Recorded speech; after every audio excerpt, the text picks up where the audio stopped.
মটরশুঁটি বা কড়াইশুঁটি দিয়ে মজাদার একটি পকোড়া রেসিপি। খুবই মজা হয়ে থাকে এই মটরশুঁটির পকোড়াটি, আপনারা বানিয়ে খেতে পারেন। প্রথমেই কিছু মটরশুঁটি সিদ্ধ করে নিলাম পানিতে, তারপরে এগুলোকে এখন একটু ম্যাশ করে নেব। সম্পূর্ণভাবে ম্যাশ করা যাবে না, অর্ধেক পরিমাণ ম্যাশ করে নিতে হবে। ম্যাশ হয়ে যাওয়ার পর এখন এখানে দিয়ে দেব পেঁয়াজ কুচি, মরিচের কুচি, হলুদের গুঁড়া।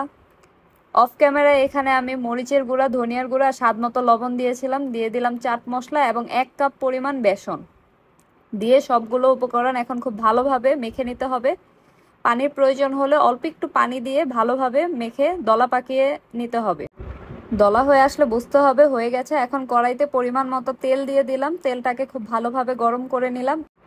এখন মটরশুঁটির পকোড়াগুলো এখানে দিয়ে দেব। মিডিয়াম টু হাই হিটে এপিট ওপিট করে খুব ভালোভাবে লাল করে ভেজে নিতে হবে। এটা আপনারা এবার রমজানে ইফতারিতে খেতে পারেন, এছাড়াও আপনারা ভাতের সাথে এটা খেতে পারেন, খুবই মজাদার হয়ে থাকে।